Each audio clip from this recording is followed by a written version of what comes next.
The Lama talk, can anyone tell me what it is?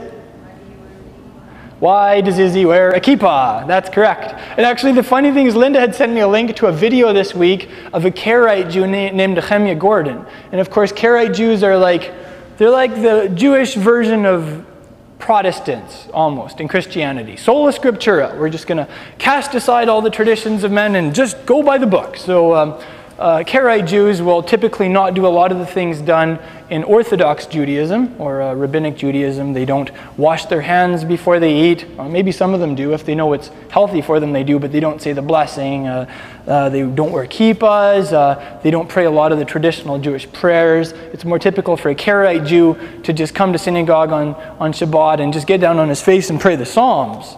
That type of thing. So anyway, she had sent me a link to Nehemiah Gordon talking, and I guess later in his talk he talked about wearing a kippah and how it's not a biblical commandment, and I actually didn't get that far in the video.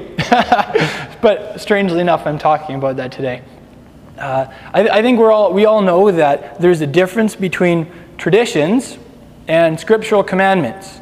And for many of us coming from a church background, we have never really been taught to take the commandments of God and the Torah as authoritative or as having any bearing on our lives as believers. And thank God, He's restoring to us an understanding of the role that His Torah can play in our lives. He's helping us understand how doing God's commandments is part of discipleship. And He's helping us not just understand the what of it, what you do with these things, but why? What are the deeper principles here?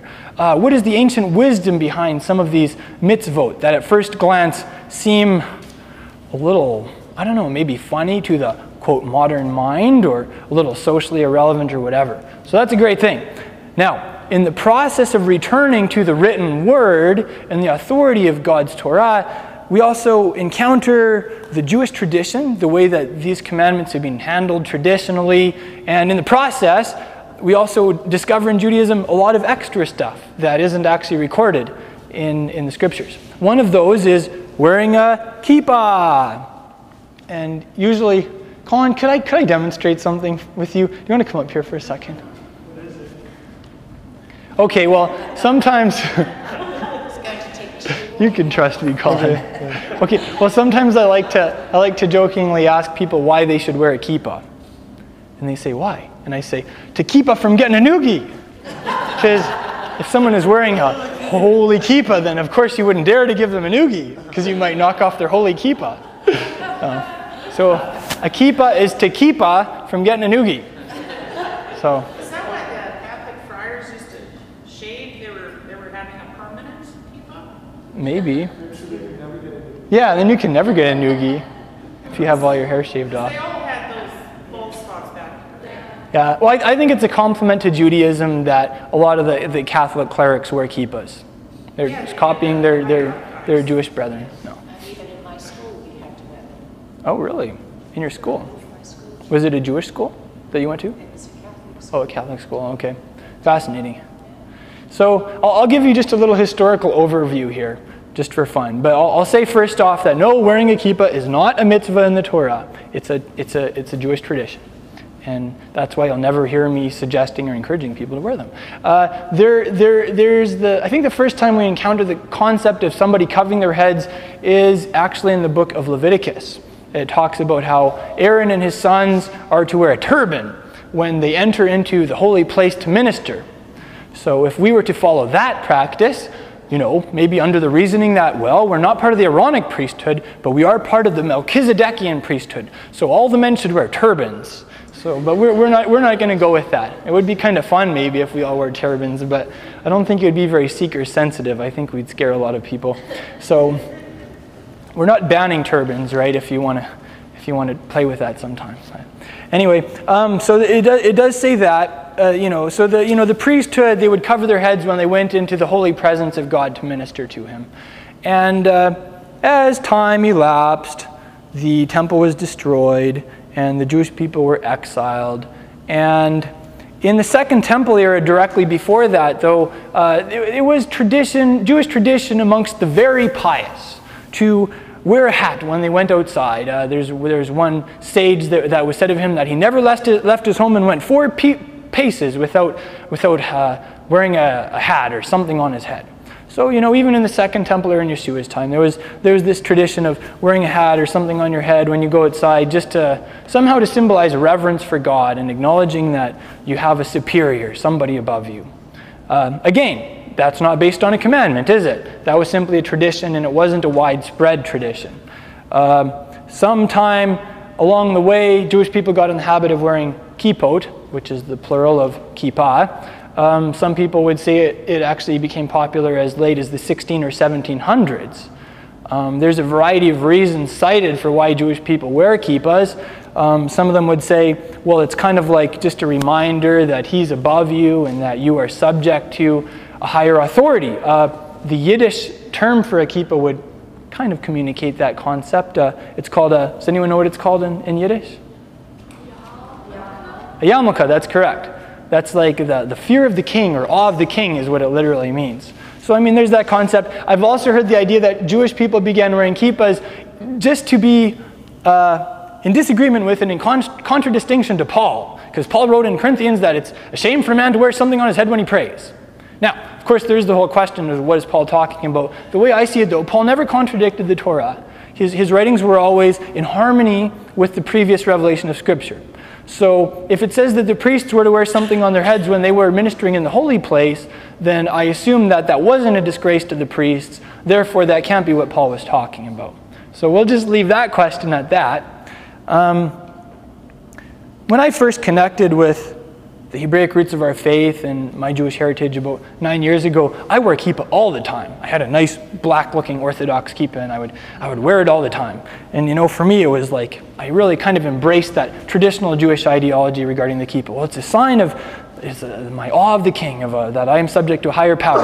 And kippah kind of sounds like kapara, which is the Hebrew word for atonement. So it's a reminder that Yeshua is my atonement, that he's my covering. It's a picture of that, and that's cool. But for my first couple of years, I lived a relatively more of a kind of strict life in terms of following Jewish orthodoxy and application of the Torah, even like with regards to the traditional prayers. I would pray the full traditional shacharit and mincha and mariv services like morning, afternoon, and at night. And it takes, if you've ever tried to pray the full traditional Jewish prayer services every day, it takes you a good hour to 2 hours per day, depending how fast you can pray. So, there reached a point in my personal journey, though, where I felt like, I feel like I'm on overkill right now. I'm doing too much too fast, and somehow I've lost touch with the basics. I've lost the connection with the Holy Spirit, and I feel like I'm losing my orientation with Messiah being my center. So after a couple of years of being more into the Orthodox expression, I just put the brakes on the whole thing, took off my kippah, stopped all the traditional prayers, and I just tried to look at the Tanakh, the Hebrew Bible, and only go by the written text. Maybe that's somewhat similar to the Karaite approach, but I don't want to identify myself too closely with the Karaite approach. But that kind of approach, just saying, okay, even like how we do Erev Shabbat. We do a lot of the traditional prayers and things, but if we just want to do this in a very simple manner, the way Yeshua did it, if we want to do it just according to the written word, what does that look like? So in our family, we kind of just took the whole thing and we analyzed the whole thing and cut it apart, and we only retained those things that were in the written word. So we said, okay, the challah, the bread, there's examples of that. Melchizedek brought out bread, and they had it as a sign of fellowship. The cup of the fruit of the vine. There's a picture of this, and reading the scriptures about Shabbat. So we kind of went through that process. And after quite a few years, more sticking just with the book, I feel like I'm able to more look at Jewish tradition and adopt those things that I feel an attraction to, that are meaningful to me, and as the Spirit leads. So that's my current approach with regards to the traditional Jewish approach. I value it, but I don't look at it as the only way to interpret the Torah or the only way to apply it. I think there's room there to look at the Torah and develop our own traditions, be creative as the Spirit leads, and hopefully develop a Torah culture that is totally Messiah-based and Messiah-centered. So as for why I started wearing a kippah again, I'm kind of just using this as like a covering to tell you my faith story, by the way. I don't know if you noticed. It's kind of fun. The kippah is like a little cap for my whole faith story. I just felt like wearing a kippah. It was like a year or two ago. And I just realized, you know what? I want to start wearing a kippah again. I mean, like, you know, I'm halakhically Jewish in terms of the way, like, Rabbinic Judaism would say on my mom's side. And, you know, that's part of my heritage. And I feel like that's something that I should treasure. That's something that in Messiah I should cherish. And I don't want to be a closet Jew. You know, there were tons of closet Jews in Europe prior to World War II. Their aspirations were to assimilate into European culture, or at the very least to be Jews, but to be a Jew secretly. I'm not interested in being a closet Jew. I want to be more of an in-your-face Jew, in a good sense of the word, you know. So, and you know, I actually wrestled with it for several weeks. I thought, man, I really want to wear a kippah, but what are people going to think of me? What if it communicates the wrong impression? What if they think that I'm going too far into orthodoxy, or I'm taking on rabbinic tradition, or whatever? But I reached the point where I just thought, you know what? If I really want to do that, I should do that. And if people ask questions, I can explain it. So that's what I do. It's been a really beautiful experience, like recovering the Jewish heritage in my family. My mom came from a Jewish family ethnically, but her dad was in no ways a practicing Jew. He was a Russian Baptist, and then they attend a Mennonite church now here in Saskatchewan. So, but it's been really fun discovering some of our family background and just realizing how Jewish they're. Like my mom's dad, how Jewish his family was. Like some of the names on that side of the family are great. Like his mom's maiden name was Seruel, which is Yiddish for Israel. So their last name was Israel. And they're from like a Ukrainian Jewish community. And I traced back to the town that he was from, and like over half the town was Jewish. The name of the town was Borodyanka, which means beard town. Because most of the guys there had beards, apparently. It's kind of funny. And so my dad recently, like my grandpa was telling me some stories about his boyhood. His dad used to be part of the horse trading business. And they would go off on these big business trips to Eastern Canada to sell horses in the mining and logging camps. And he would kick around with these Jewish guys. My dad said he'd bring them home and they would speak Yiddish together. And he doesn't remember any of it. And he had this one mysterious relative named Naaman Seruel, who would come by in the summer to take care of the farm. And he had uncles named things like Phineas and Reuben, and I don't know, there were like a whole bunch of names. And I was like, this is funny. My grandpa never told me about this part of our family history when I was growing up. The first year we built a sukkah, like a tabernacle in our backyard, my grandpa even knew what it was. He was like, oh yeah, my mom told me about that. This is the time of the year when the Jews build those and they pray for rain. Isn't that funny? So anyway, all that to say, I wear a kippah just to say thank you, God, for that part of my heritage, and as a way of saying I cherish it. I think in Messiah, it doesn't matter what our ethnic background is, it's all part of God's big plan. It's all something that is to be cherished and celebrated and flouted as a testimony of His grace. You know, whether we be from a Jewish or non-Jewish background, Paul even talked about that in Romans. He said, Messiah was sent to the Jewish people to glorify God for His faithfulness. So when a Jewish person comes into the kingdom, it glorifies God for His faithfulness to the promises that He made to the fathers, that He is sending a Redeemer to their children's children, like it says in the Shemona Esrei, the 18 blessings.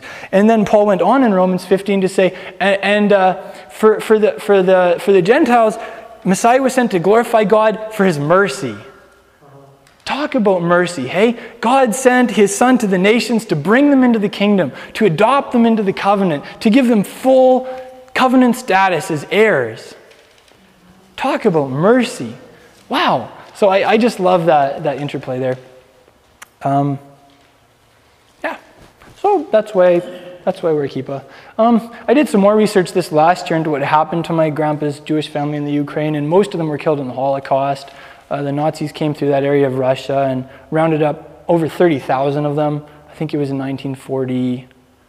I can't remember, 41, 42, 43, somewhere in there. They rounded up over 30,000 and took them to a fine forest and just shot them all.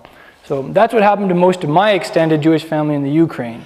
And for that reason, I wear a kippah. I wear a kippah to say, ha, like the devil didn't get us all, and the Father is still in control, and you know, there's something about the Jewish people that the enemy hates. And for that reason, there's something about salvation in Messiah that makes the Jewish person more Jewish. And it flies in the face of the enemy and his